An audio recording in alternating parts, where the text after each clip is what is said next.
Adelante. 3, 2, 1.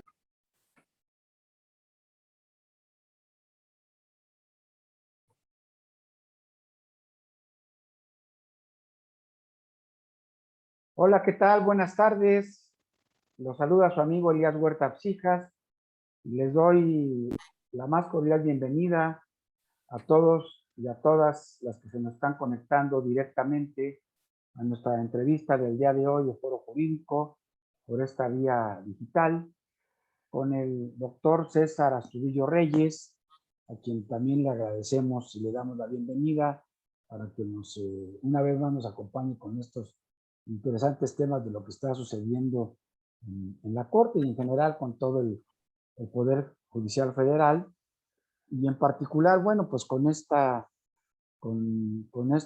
acontecimientos que han estado sucediendo últimamente y a propósito de la declaración que hizo el presidente de la Suprema Corte de Justicia de la Nación la semana pasada, en la que rechazó, después de 4 meses de silencio, el regalito de la ley Saldívar, de esta ampliación de mandato fuera del plazo constitucional, pues una vez más el doctor César Astudillo Reyes, quien se ha convertido en el académico que más ha estado atento a este tema y más lo ha tenido en los medios, pues ya nos había dado una entrevista el mes pasado, hace un par de meses, sobre justamente esta consulta extraordinaria que se puso a consideración de los ministros del Pleno, el ministro Saldívar, y ahora pues escribe un artículo muy interesante en su cotidiana columna del Economista sobre la nueva normalidad del Poder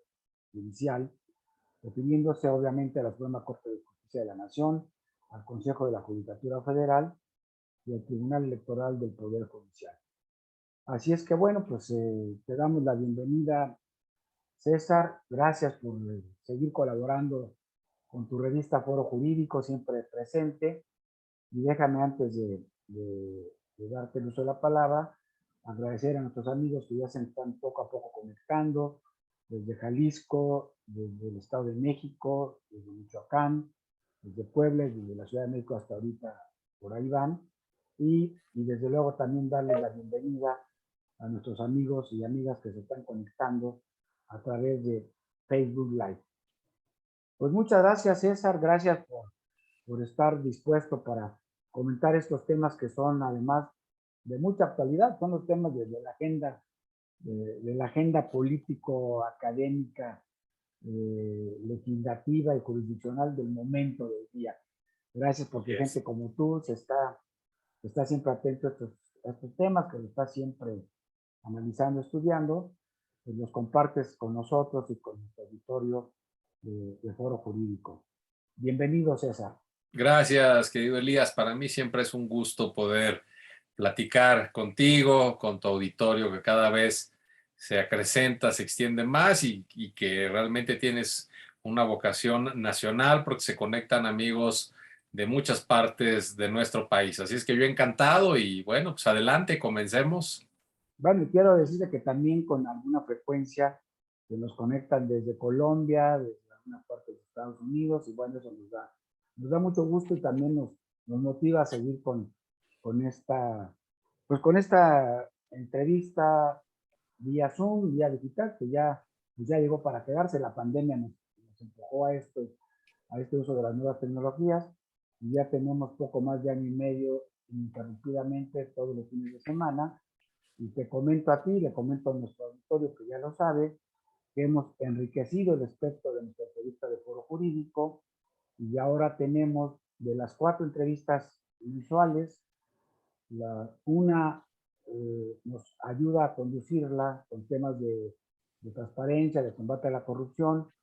Nuestro amigo, también profesor de la universidad, Julio César Bonilla Gutiérrez, que es además el titular, el presidente del Instituto de Transparencia del INPO Ciudad de México, y también un programa al mes nos lo está conduciendo, apoyándonos para enriquecer esta visión de los académicos, la jurista, la maestra de la Escuela Libre de Derecho, Lidia González, también muy prestigiada, con una gran perspectiva desde el tema del ejercicio libre de la profesión privada, ¿verdad? Así es que, bueno, hemos enriquecido este espacio para seguir analizando con diferentes visiones la problemática jurídico-política constitucional del país. Bueno, pues déjenme decirle, aunque César Astudillo, ¿no? En esta presentación ya es muy conocido para nosotros y para todos ustedes, bueno, para mí es un amigo muy querido, un colega de la Asociación Nacional de Doctores en Derecho.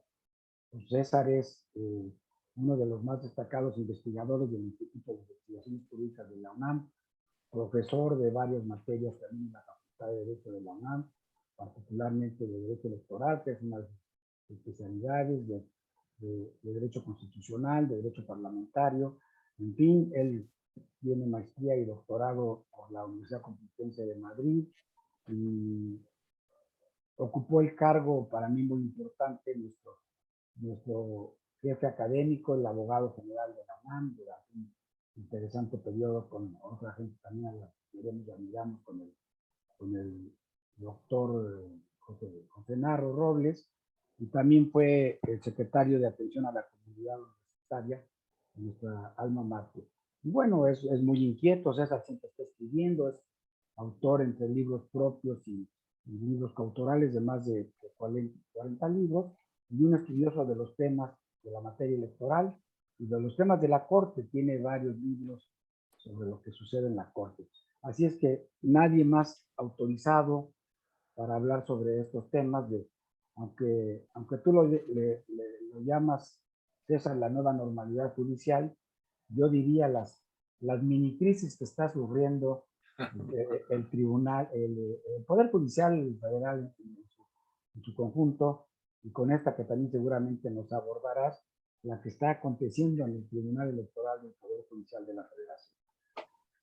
Así es que, bueno, pues yo diría que para darle un poquito más de contexto con nuestros amigos que nos están siguiendo y que tienen mucho interés, así nos están manifestando a través del chat, de las manifestaciones, que a raíz de esta importante reforma judicial que ha venido caminando en los últimos meses y que se concretó hace un par de meses, cuando mucho, ya tú nos dirás, pues de repente lo que venía con mucho ánimo, con mucha esperanza por parte del foro, de la judicatura, del ambiente político, pues de repente se inventan ahí nuestros legisladores a petición del titular del Ejecutivo, se sacan de la manga poner un artículo transitorio 13 en una ley secundaria, en la ley orgánica del Poder Judicial de la Federación,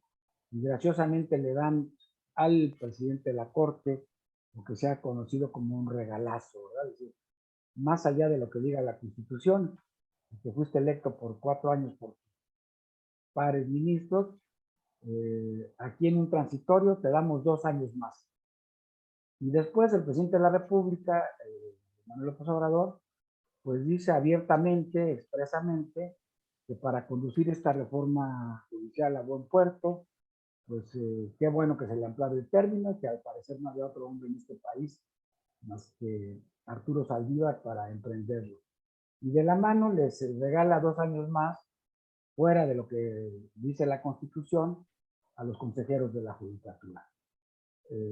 De tal suerte que, como tú lo dices en tu artículo, bueno, lo que parecía ser un ambiente que se esperaba de esperanza, de buenas intenciones, pues esto envenena el ambiente, enrarece, y obviamente el mundo jurídico, el mundo académico, el mundo jurisdiccional, a través de sus organizaciones como la Asociación Nacional de Magistrados y Jueces del Poder Judicial de la Federación, pues manifiestan su inconformidad, algunos otros ministros, en fin, y esto genera pues esta crisis que está medio saliendo adelante con la manifestación que hizo, decía yo, el presidente de la Corte el viernes pasado, decir que él no aceptaba este regalito, y que él terminaría su mandato el año que entra, como está establecido en la Constitución y como fue el término para que lo eligieran sus padres. Hecha esta introducción, César, pues adelante, coméntanos qué es para ti la nueva normalidad judicial, qué está sucediendo, cómo ha transcurrido esto, hacia dónde vamos.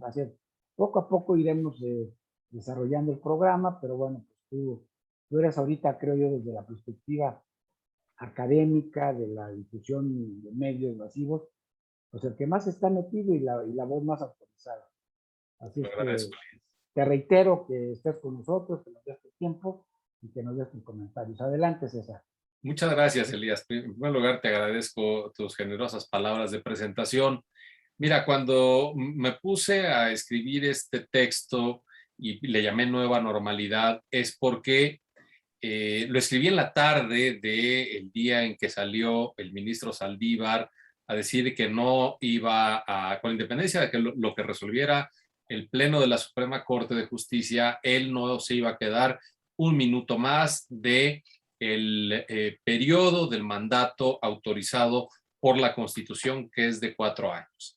Entonces, por todo lo que se había sucedido los días previos, me parece que el ministro Saldívar se vio forzado a salir en ese momento porque se le estaban aglutinando los problemas al interior del Poder Judicial.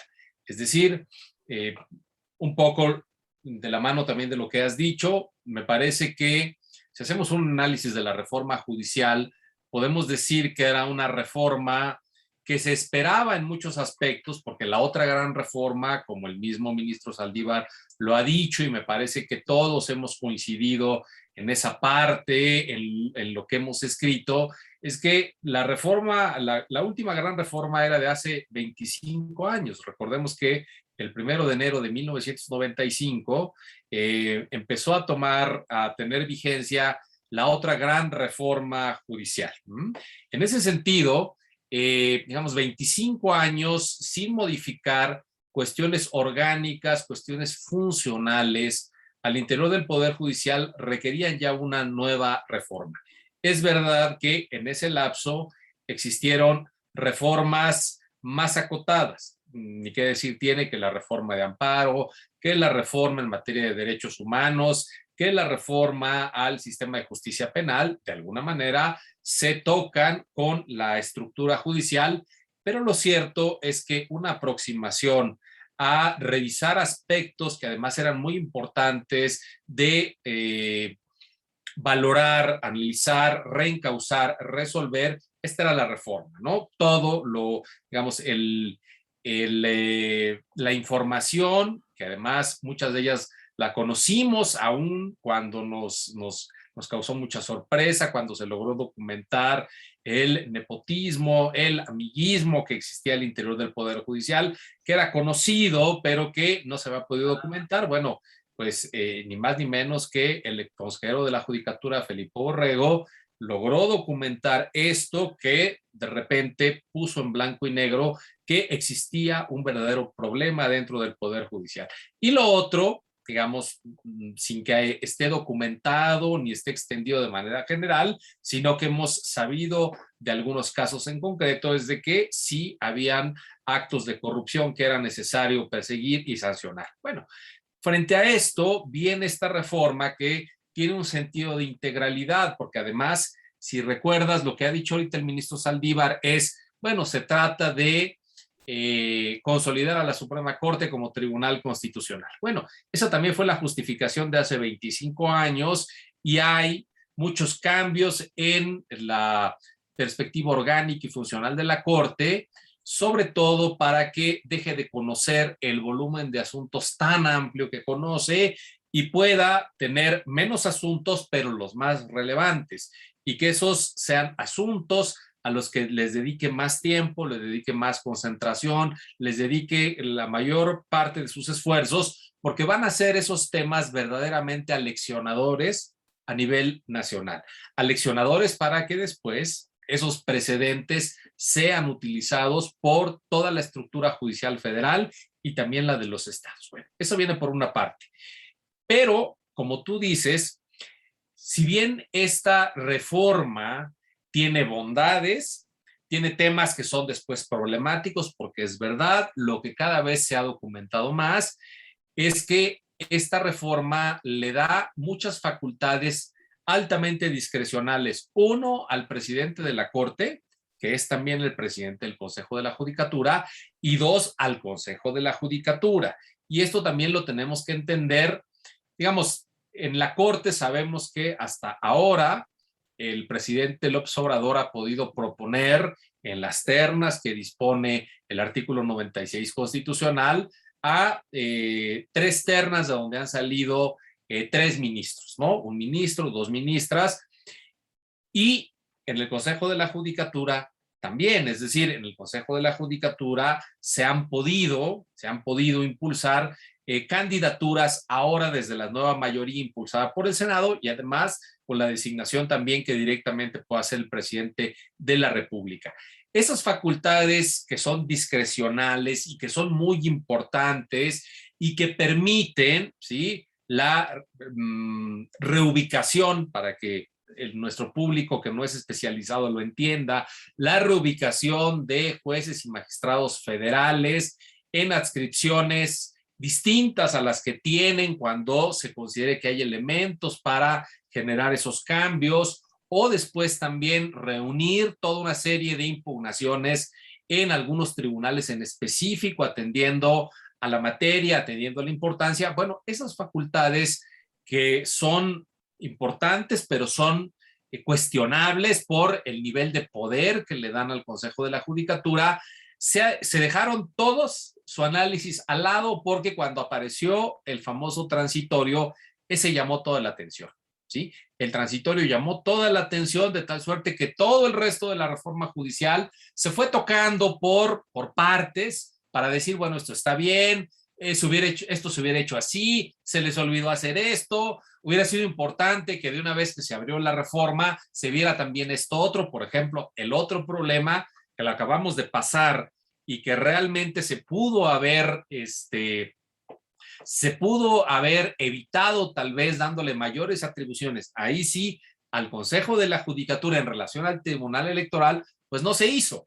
Y ahora se dice, oigan, es que el Consejo de la Judicatura no tiene atribuciones sobre el Tribunal Electoral. Yo eso lo he criticado porque la Comisión de Administración tiene una mayoría de integrantes del Consejo de la Judicatura. Si eso no es que el Consejo de la Judicatura tenga una participación relevante para la vida del Tribunal Electoral, pues realmente no sé qué suceda, porque repito, de la Comisión de Administración, que son 5 integrantes, 3 de ellos son consejeros de la Judicatura. Bueno, pero el punto es que toda la atención se la llevó el transitorio y eso, como tú también lo acabas de decir, generó muchas tensiones hacia el interior del Poder Judicial. Recordemos que el Poder Judicial es una infraestructura amplísima en donde los más son juzgados de distrito, después tribunales colegiados, tribunales unitarios que ahora ya cambiaron para volverse también colegiados, el Tribunal Electoral y el Consejo de la Judicatura, pero de tal suerte que hay un conjunto amplísimo de órganos jurisdiccionales con titulares que de repente empezaron a decir, bueno, esto no nos lo habían dicho, que el presidente de la Corte, originalmente designado para 4 años, pues ahora parece que se va a quedar 2 años más para cumplir, pues como no, un sexenio ahí al frente. Esto jaló... Como estaba previsto. Exacto, casi estaba previsto. Entonces, esto jaló la atención no solamente internamente, sino también en el exterior. En el exterior, las oposiciones dijeron, bueno, esto no es admisible, y se dieron una serie de argumentos. Me parece que el argumento constitucional más relevante, de mayor peso, de mayor significado, es el que nos enseñan en el primer año de la carrera, que tú recordarás, Elías, en teoría de la Constitución, que regularmente hay una unidad. Digo, perdón, pero yo también soy profesor igual que tú y recuerdo, ¿no? Y se les dice, a ver, vamos a ver la clase de supremacía de la Constitución, Claro. ¿no? Y ahí La dices, bueno, constitucional, ¿no? el aforismo, ¿sí?, de que no puede haber ninguna ley que vaya en contra de la Constitución, porque en ese caso sería nula. Bueno, esto es un principio que ya hemos, todos los que estudiamos derecho, hemos aprendido y sabemos que eso significa que la Constitución es suprema y que toda ley, ninguna ley puede ir en contra so pena de ser constitucional. Cuando se inventaron los tribunales constitucionales, incluso se le dio más fuerza a este principio. Bueno, era clarísimo que lo que decía el 13 transitorio de la ley orgánica era contrario al texto constitucional, era clarísimo, hoy sigue siendo clarísimo, y entonces se vino toda esta polémica.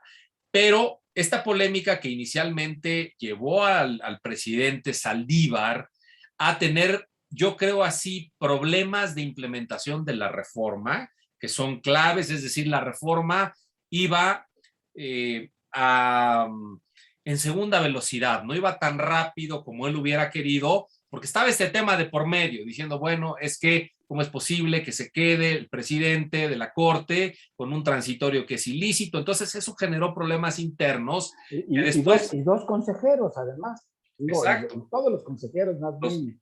Y después pasó a decir, bueno, pues este también es un problema del Consejo de la Judicatura, a quien le toca un ejercicio de implementación muy importante de la reforma, justamente en estas dos banderas que tanto se vendieron de la reforma judicial, que es el combate al nepotismo y el combate a la corrupción. Es claro que ahí interviene de manera muy directa el Consejo de la Judicatura. Pero en esas estábamos cuando de repente, pues al Tribunal Electoral se le ocurre también entrar en una crisis. Y de repente nos dimos cuenta que había una crisis instalada en la Corte por la supuesta extensión del mandato del ministro Saldívar, había una tensión muy importante en el Consejo de la Judicatura por la extensión del mandato y de repente hay una crisis igual en el Tribunal Electoral porque de repente amanecemos con dos presidentes del tribunal, que los dos se dicen presidentes legítimos porque uno dice, no, me quitaron en una reunión y ustedes no tienen la facultad de removerme, yo sigo siendo el presidente, y del otro lado dicen, a ver, te pedimos que reanudaras la sesión, no estuviste, nosotros tenemos la potestad de designar al presidente y eso trae como consecuencia que quitar al que no haya cumplido con las exigencias y votar a uno nuevo. Nos amanecimos con esa noticia y entonces los tres órganos más relevantes, los tres órganos cúpula del Poder Judicial, traían problemas. Y para desconectarlos, me parece que sale Saldívar, y esto es muy polémico porque el día que sale, él deja ver dos cosas que son criticables realmente. Una es de que de alguna manera ya sabía el sentido del proyecto del ministro Franco, que venía, como ya hoy todos lo conocemos, por la inconstitucionalidad del 13 transitorio. Inaplicándolo, dice el proyecto. ¿No? Inaplicándolo. Que esa inaplicación realmente, a ver, técnicamente, pero esto ya es muy técnico, es una inaplicación, pero realmente es una invalidez, porque se inaplica para el mandato del presidente y para el mandato de los consejeros en específico, pero de tal suerte que ese mandato ya no va, esa ampliación ya no va a tener ningún efecto jurídico porque deja de tener vigencia en el específico caso concreto, pero es el caso concreto, ya no hay un caso posterior en el que se pueda replicar y entonces, digamos, ese transitorio, inaplicándolo, realmente va a ser como invalidándolo porque no va a tener ningún efecto práctico para el futuro. Bueno. A ver, déjame, yo te hago una pregunta aquí un poco especulativa. Como bien tú dices, y todos lo sabemos, y los medios de comunicación han dado cuenta también de este tema, es que después de 4 meses de que todo el mundo le pedía al presidente de la Corte que se expresara en el sentido de la evidente inconstitucionalidad de este transitorio, y no lo hizo, y de repente, pues cuando ya se anuncia el ministro Fernando Franco, a quien le reitero mi amistad y mi respeto, porque siempre va de salida, pero siempre ha sido un caballero del derecho y de la justicia, dice, ¿sabes qué? Ya tengo mi proyecto. Y evidentemente que el proyecto, pues ya todo el mundo sabía en la Corte, y no podía ser de otra manera, como tú lo dijiste en la anterior entrevista, pues si está contra el texto de la Constitución, pues no podría ser de otra manera, ¿no? Como una ley secundaria en un transitorio va a ir flagrantemente contra un texto expreso de la Constitución. Entonces, digo, es muy loable que lo haya hecho Saldívar para terminar con esta incertidumbre, pero por otro lado es un sentido de oportunidad porque sabía pues, que ya venía la espada de Damocles sobre su cabeza, ¿no? Claro. Entonces se adelanta un poquito. Entonces, un poco la pregunta especulativa sería, bueno, si el proyecto hubiera estado en otro sentido, ¿tú crees que él hubiera renunciado a ese regalito que 4 meses estuvo ahí especulando? Yo creo que tal vez sí por una cosa, porque, repito, se le había generado ya toda una serie de tensiones a Saldívar hacia el interior del Poder Judicial que le estaban, cada vez le costaba más trabajo dar pasos adelante para implementar la reforma. ¿Por qué? Porque este tema estaba como un foco entre, ahora sí, como el semáforo, entre amarillo y naranja tirando a rojo, diciendo todos, no, a ver, primero que se resuelva este tema, porque este tema está metiendo muchos, sobre todo no es el tema solo del presidente, va asociado con el de consejeros de la judicatura y estas facultades ampliamente discrecionales que me referí ese rato. Pues estos temas estaban ahí presentes y entonces es cuando Saldívar ve que es necesario, y yo por eso le llamé nueva normalidad, ¿sí? Es necesario atender esas crisis de inmediato para detenerlas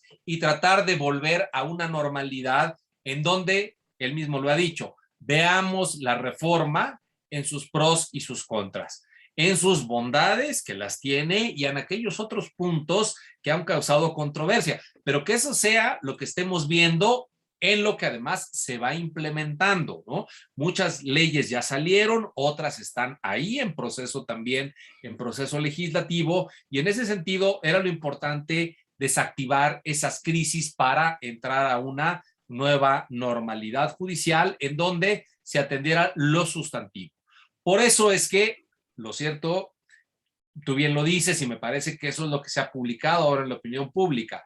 A ver, qué bueno que salió, yo mismo también lo dije así en mi texto, qué bueno que salió, pero si esto mismo, exactamente lo que dijo, lo hubiera dicho cuando nos enteramos todos de que ese transitorio ahí venía y que el Senado estaba por aprobarlo, ahí se hubiera acabado el tema, ¿no? Si él hubiera salido a decir, a ver, soy muy respetuoso de lo que diga el Congreso, pero les digo que no voy a estar ni un minuto más ya que de los 4 años que dispone el texto constitucional, ahí se hubiera acabado el tema. Lo sale a decir ahora porque ya sabe que el sentido del proyecto, que ese es un dato jurídico, ¿no? Él tiene información privilegiada allá adentro, pero está otro dato político, que no es menor y que me parece que también es importante. Ya pasaron las elecciones y ya se vio cómo quedó todo el escenario político. Esto no es menor por una cosa, Elías. Muchos temas claves de la 4T están impugnadas en la Corte. En acciones, la mayoría, en controversias y en menor medida en amparos, pero están ahí y están desde hace tiempo.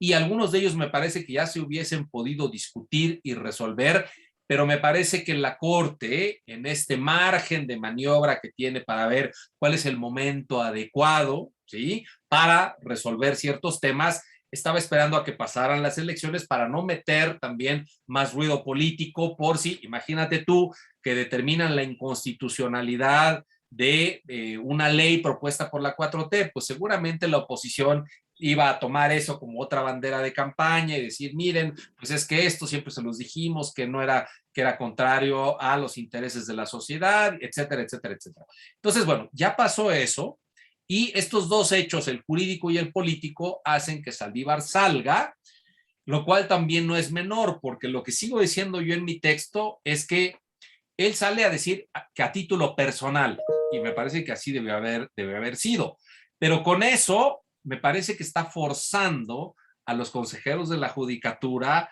a también tomar una posición sobre el particular. Hay que decirlo, yo hasta ahora no lo he escuchado. No sé si tú hayas escuchado que alguien ya ha salido a decir, bueno, pues también seguimos al ministro Saldívar y tampoco vamos a estar más tiempo. Eso al menos yo no lo he escuchado, ¿no? Ahí está. Ya lo deberíamos de haber escuchado, sobre todo en esta coyuntura, pero yo recuerdo que hace un par de meses más o menos, aunque muy tenuamente, el consejero Batis sí comentó algo, pues que él consideraba que era inconstitucional. Digo, sí, muy tenuemente, Claro. porque pues él fue procurador de justicia con López Obrador cuando fue jefe de gobierno, son cercanos, y bueno, fue moderado, pero él sí dijo algo. Pero Claro. coincido contigo, ya deberían de haberlo hecho, ¿no? Porque el posicionamiento del ministro fue político. Finalmente sale a dar una entrevista y una rueda de prensa y es un posicionamiento político. Pero me parece que va a tener efectos institucionales, porque te acuerdas también, parecería que hay una contradicción entre lo que dijo primero y lo que dice después. ¿Te acuerdas que su primer posicionamiento fue, yo no me puedo pronunciar? Cuando lo había aprobado el Senado, dijo, no me puedo pronunciar porque es un acto que no se ha perfeccionado legislativamente. Dijo, bueno, todavía vamos a esperar a ver qué dice la Cámara de Diputados. Bueno, ahí le ganó tiempo, ¿cierto? Después la Cámara de Diputados lo aprobó como tal y dijo, no puedo decir nada porque es un tema que muy probablemente se va a controvertir a la Corte y no puedo yo fijar mi postura. Bueno, lo que hizo en la rueda de prensa fue ya fijar su postura. Y esa postura, me atrevo a decir que es la siguiente.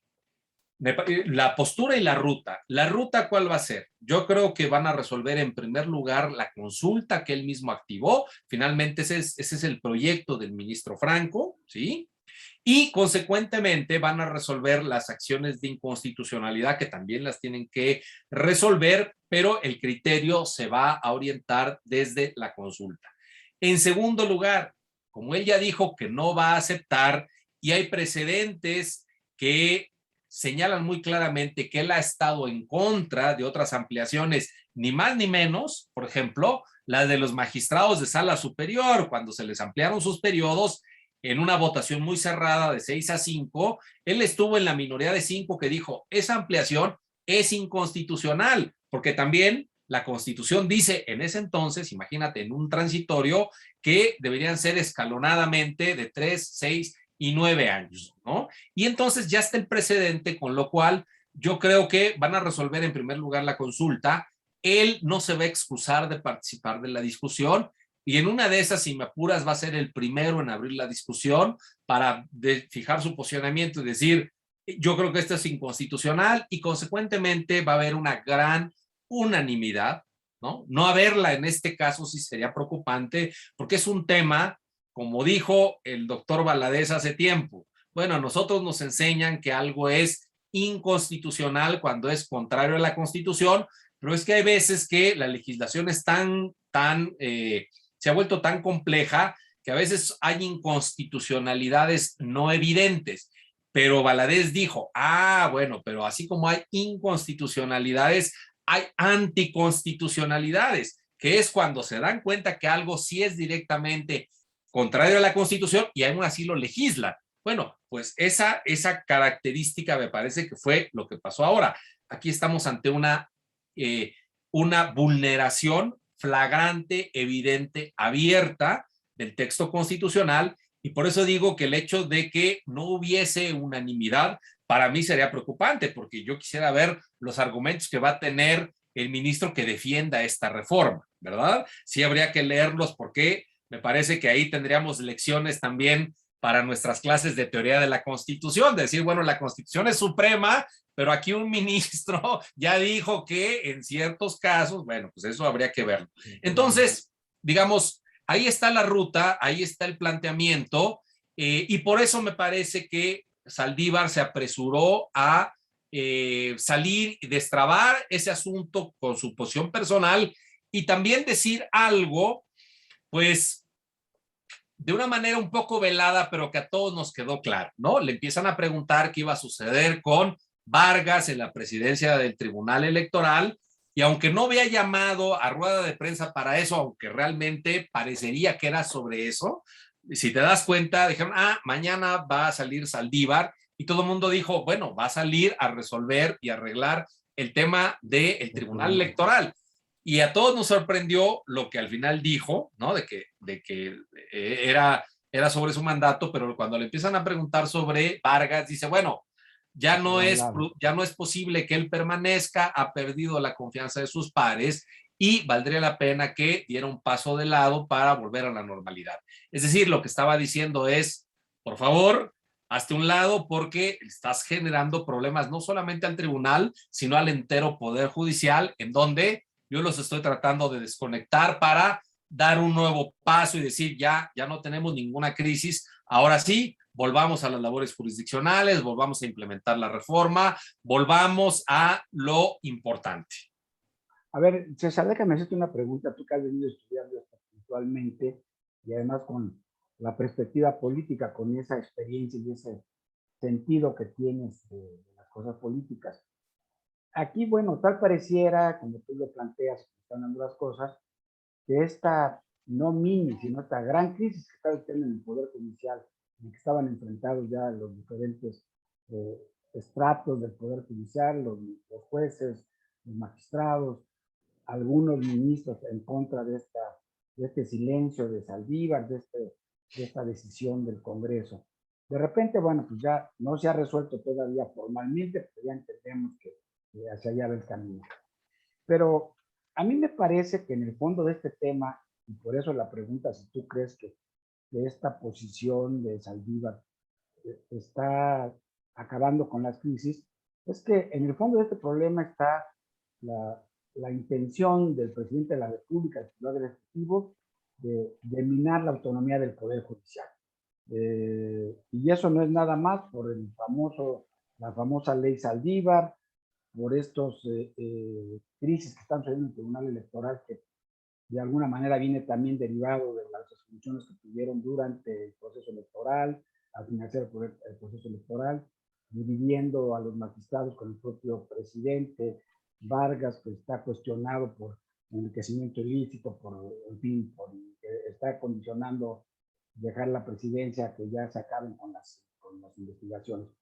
Pero bueno, hemos visto cómo desde hace meses el presidente de la República está criticando, amenazando, no solamente a los funcionarios del INE, sino a los jueces. Y hemos tenido, y esto es un tema de ayer, precisamente de ayer, a este ejemplar para mí, juez Juan Pablo Gómez Fierro, que ayer mismo, después de dar una suspensión verdaderamente, a mí me parece que es una pieza muy importante del respeto a los derechos humanos, del juicio de amparo, y que ayer decide y dicta el fondo del amparo, donde dice que es completamente inconstitucional la reforma energética, esta que está planteando la ley de energía eléctrica, que deja fuera las energías limpias, en fin.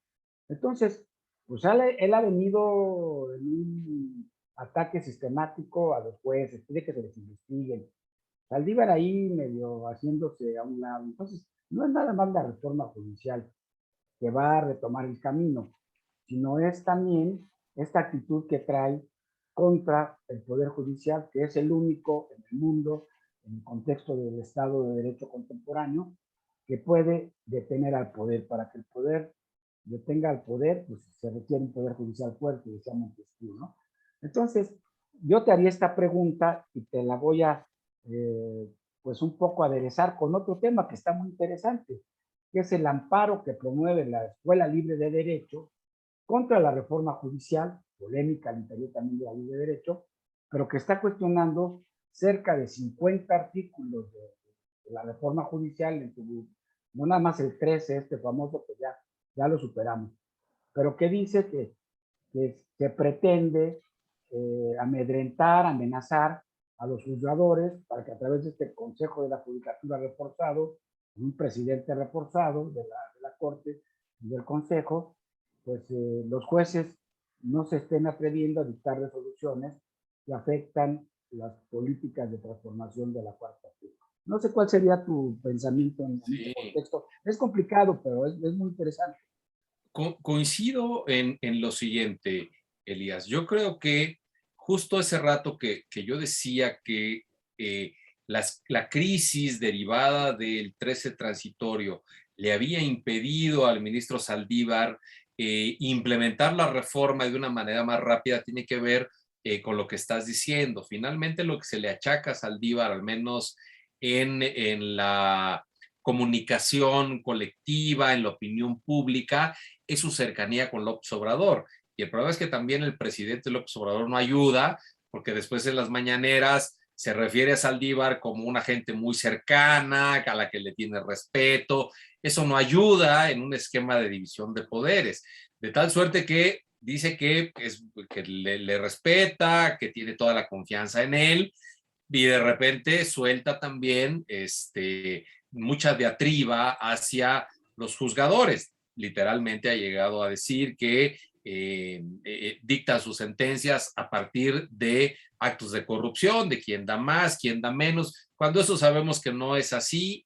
Digamos, han habido actos de corrupción, me parece que cuando los haya hay que perseguirlos y hay que sancionarlos, y hay que hacerlo también de una manera pulcra para que les quede a todos muy claro que cuando eso suceda se va a perseguir y se va a sancionar de manera incluso ejemplar, pero que por unos casos específicos no se puede generalizar y decir que todo el poder judicial es un poder amafiado, es un poder corrupto, es un poder que mira por sus propios intereses y que vende la justicia al mejor postor.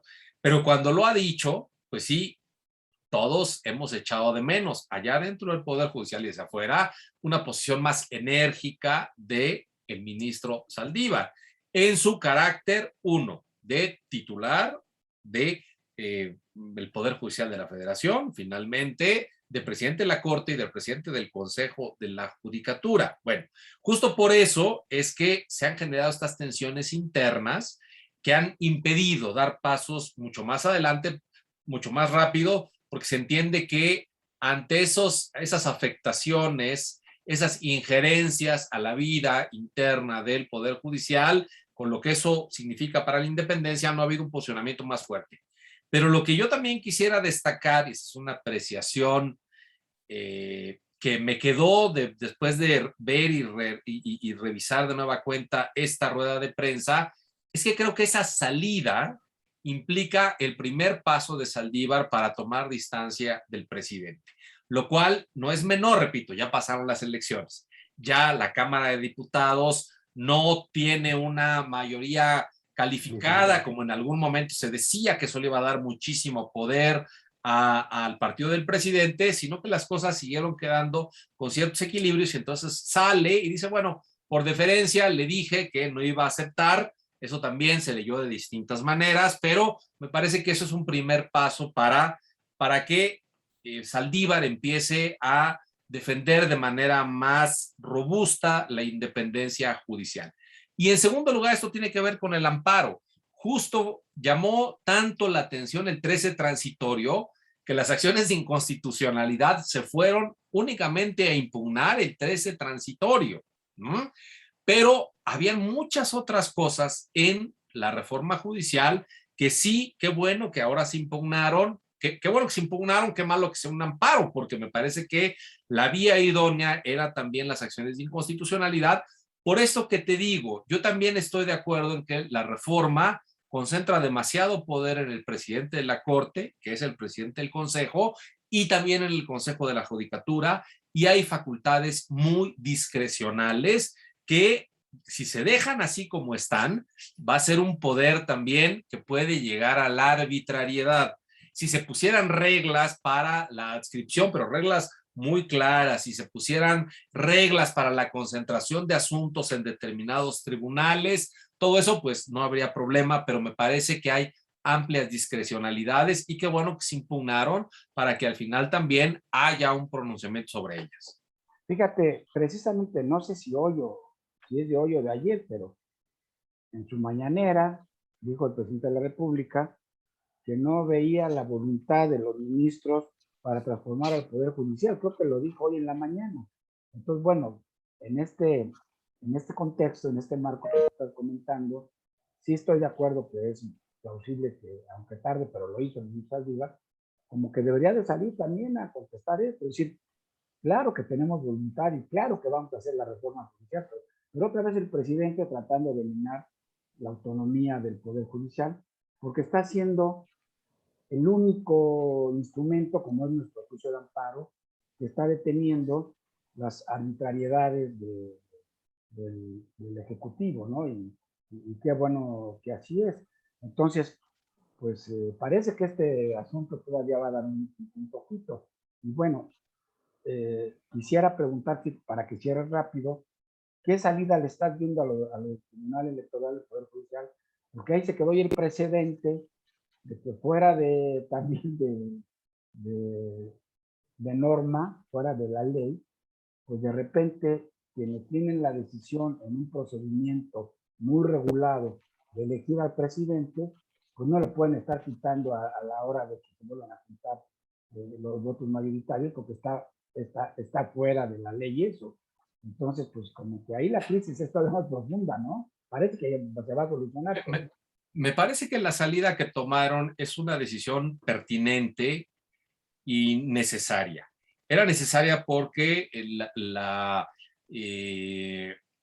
digamos, las tensiones entre los dos grandes grupos del tribunal, uno minoritario de 2 magistrados, en donde está Vargas, y otro de los 5 que lo destituyeron, ya era insoportable, ya no se podía sostener. Y era pertinente porque el tribunal tiene de aquí al último día de este mes para resolver impugnaciones de primera relevancia. La primera, diría yo, es la asignación de diputaciones plurinominales, porque ellos el 1 de septiembre tienen que estar abriendo la nueva legislatura en la Cámara de Diputados. Pero ahí están también las de las gubernaturas, ahí están las de otros cargos de elección popular también muy relevantes. Entonces, era una salida institucional esta de que se quedara el magistrado Vargas al frente de aquí a fin de mes para que el tribunal se concentrara en lo importante. Entiendo que mañana van a sesionar la sala superior y mañana van a ver un número inusitado de asuntos. O sea, va a ser una sesión larguísima. Creo, si no escuché mal, que eran arriba de 150 asuntos que los van a desahogar mañana en una sesión de estas interminables, pero porque se estaba acabando el tiempo. Entonces fue una salida, me parece, adecuada. Pero la crisis sigue presente, de tal suerte que lo que va a proceder es que también el 1 de septiembre seguramente se va a convocar a una nueva sesión pública para elegir al nuevo presidente y ahorita van a tratar de buscar a alguien que pueda reunificar, unir a estos dos grupos, que no necesariamente signifique que después estén de acuerdo en todo, sino al menos para quitar estas tensiones internas. Pero lo que es muy importante, Elías, que no se nos debe olvidar, es que hay que volver a revisar todo lo que pasó, porque te das cuenta. Uno, se habían quitado las sesiones privadas, para decir solamente sesiones públicas, y por eso es que Vargas se le ocurrió decir, como ya no vamos a hacer sesiones privadas, mándenme por adelantado el sentido de sus votos, ¿no? Es algo inconcebible en cualquier tribunal y bueno, en fin, yo tendría puros adjetivos negativos para esa propuesta, pero me los voy a guardar. Pero lo que no hay que dejar de ver es que la intervención de Saldívar fue para no dejar un precedente. Imagínate tú si se hubiera dicho, pues adelante, ahora el magistrado Reyes es el nuevo porque se hizo una sesión pública, la convocó la magistrada decana, había quórum y destituimos a Vargas y designamos al nuevo presidente.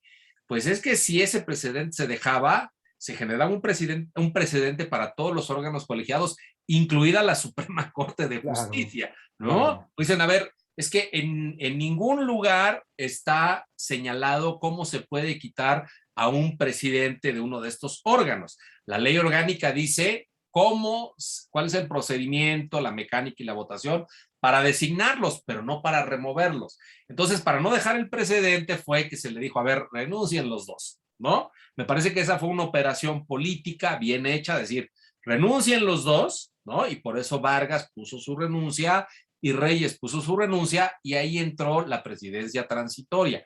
Me parece que esa intervención fue clave para no dejar este precedente, porque en una de esas decía Saldívar, bueno, me descuido y aquí también Claro. generan una reunión y me dicen que como no salgo a defender a la magistratura de estas narrativas presidenciales, pues me remueven. Entonces me parece que esa parte es importante no perderla de vista, pero creo que la salida que se tomó fue buena y además, ¿por qué dije al principio lo de las sesiones privadas? Porque esto lo hicieron en sesión privada. Nadie se dio cuenta, fue sesión privada y nocturna, ¿no? Y salieron con un comunicado a decir, nos pusimos de acuerdo en una presidencia de tránsito de aquí a final de mes y ya después ahí veremos, ¿no? Qué bueno que se hizo así, pero la crisis creo no termina de desconectarse hasta que haya una presidencia de unidad, hay una presidencia de consenso entre los 7 magistrados. Sí, y ya por el canal normativo, con un presidente electo normalmente hace meses que renuncia, entonces sí, en este momento, pues sí ya es viable que por mayoría se nombre al nuevo porque hay una renuncia, pero no, pues no darle un golpe de Estado como se le había dado, ¿no? La verdad es que sí, sí estaba pues muy cuestionado el tema. Y bueno, la verdad es que dentro de esta nueva normalidad a la que tú te refieres, que hay un tema que no puede escapar, es que por un lado se critica, el presidente López Obrador ha venido criticando la composición de estos órganos cúpula del Poder Judicial Federal eh, y cómo han sido designados, ¿no? Los presidentes en turno, que, en fin, las fuerzas políticas. Pero, y él lo critica mucho. De hecho, ha sido la crítica que ha reiteradamente hecho de los magistrados del Tribunal Electoral del Poder Judicial de la Federación, que en el momento que fueron designados, pues las cuotas, por así decirlo, fueron entre PRI y PAN. Los partidos de izquierda no metieron a ningún magistrado prácticamente. Entonces, ¿qué sucede ahora? López Obrador ha tenido la suerte, diría yo, en sus intenciones de estar atacando la autonomía del Poder Judicial al máximo, a la máxima expresión que es la Corte, que él ya nombró 3 ministros y le va a tocar nombrar un cuarto ahora en diciembre. Así, proponer la designación. Pero pues como tiene la mayoría simple y muy armada con todos los partidos que lo apoyan, pues sale Fernando Franco González Salas en diciembre y va a meter él en su gestión a un cuarto ministro. Entonces, bueno, pues esto le puede dar una gran fuerza, ¿no? Y ya se está especulando quién es la candidata idónea, la consejera Loreta, que es una gente que trabajó con él en campaña, que está muy alineada a estos temas, ¿no? Muy respetable, académica también, pero bueno, quién sabe hasta dónde vaya a ser una nueva normalidad judicial. Esa sería mi pregunta. Pero bueno, no sé si esto te merezca algún comentario o si quisieras, ya estamos en la parte final, ha sido muy interesante tu exposición, pues platicarnos algo para cerrar sobre estos temas de cómo ves hacia adelante la reforma judicial.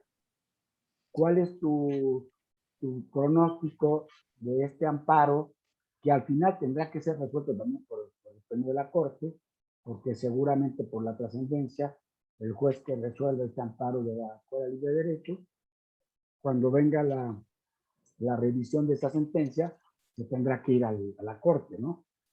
¿Cuál es tu pronóstico sobre estas, sí, buenas bondades de la reforma, pero estas aparentes pues, vicios de que se está tratando de amedrentar a los juzgadores, que se les puede, sin previo juicio, sin garantía de audiencia, cambiarles de adscripción, suspenderlos o hasta correrlos del Poder Judicial? A ver, me parece que justo ahora tenemos que entrar a esta que es la parte importante de la reforma. El 13 transitorio logró jalar toda nuestra atención, pero ahora nosotros mismos debemos hacer un ejercicio para ir a ver más allá del transitorio. Ahí están los temas sustantivos y me parece que a eso debemos dedicar nuestra atención. yo de lo que he revisado encuentro muchos temas en donde la reforma está bien orientada, ¿no? Claramente, por ejemplo, el tema del precedente.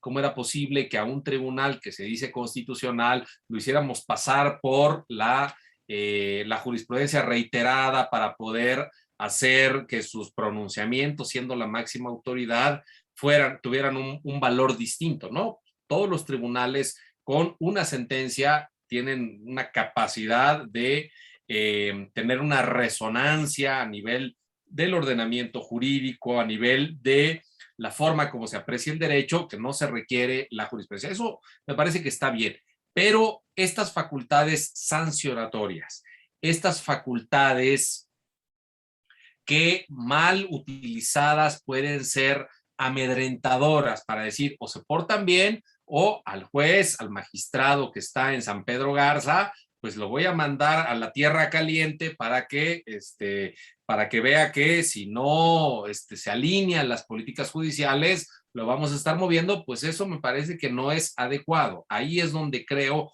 que este amparo va a hacer que volteemos a ver a los temas, ya lo está logrando, pero también creo que, como tú dices, el amparo es muy importante, pero dada la trascendencia por los temas que se impugnaron, yo creo que bien haría la Corte en ejercer la facultad de atracción, pero también de conformidad con lo que se resuelva, también la propia secuela procesal va a poder ir haciendo que el tema suba en la jerarquía de la revisión, pero en una de esas también probablemente algún ministro pueda utilizar la vía que hoy ya al menos se volvió visible, la vía de la consulta, ¿no? Esta vía que ya se había utilizado poco, pero ya se había utilizado, es la que utiliza ahora el ministro Saldívar, y algún ministro de la Corte de los 11 podría decir, oigan, hagamos lo mismo porque lo que se resuelva tiene que ver con la autonomía y la independencia del Poder Judicial,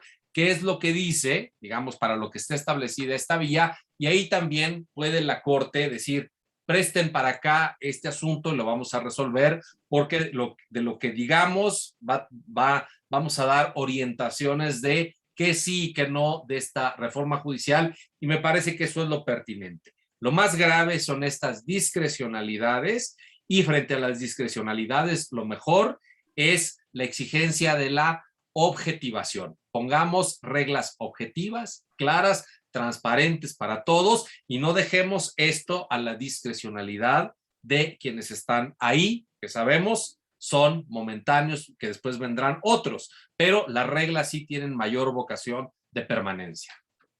Muy bien, César, pues ya prácticamente estamos terminando. Yo quisiera expresarte aquí algunas de las felicitaciones de nuestro auditorio, de manera señalada. Bueno, pues me da mucho gusto que se esté sintonizando, que lo hace con frecuencia nuestro amigo que fue presidente del Tribunal Electoral, Flavio Galván Rivera, también un distinguido académico de la UNAM, que felicita.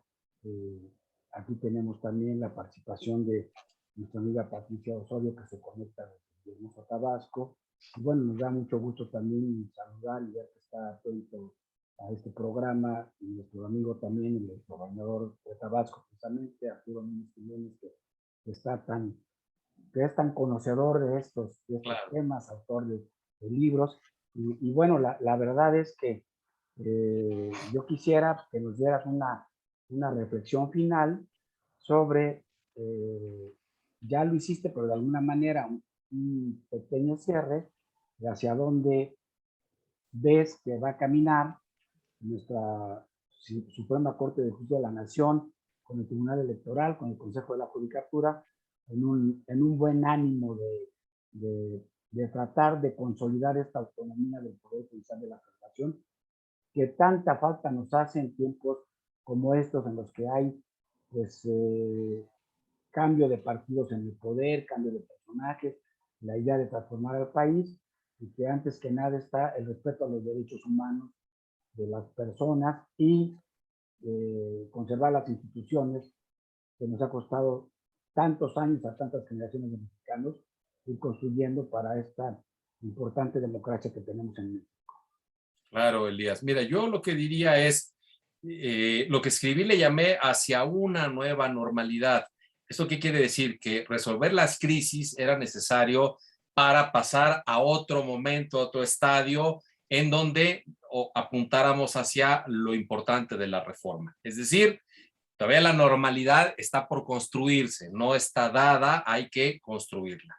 Segundo, el Tribunal Electoral, esto ha dado lugar a que el presidente de la República diga, uno, que es necesaria una nueva integración global de la Sala Superior y de paso también del INE. Bueno, estas dos operaciones solamente se podrían hacer vía reforma constitucional. Yo la veo muy lejana. Sí hay cosas que mejorar, sí hay cosas que ajustar, sí sobre todo la jurisdicción electoral necesita una reforma de fondo. Le agradezco a mi querido amigo Flavio Galván que esté presente. Él ha propuesto varias reformas porque es la parte también que más ha envejecido, la parte más olvidada, a la que habría que ponerle atención. Hace falta una reforma, pero que eso no signifique el descabezamiento ni que eso signifique, digamos, deshacer, dejar de lado la historia institucional, que la del Tribunal Electoral está cumpliendo ya 25 años,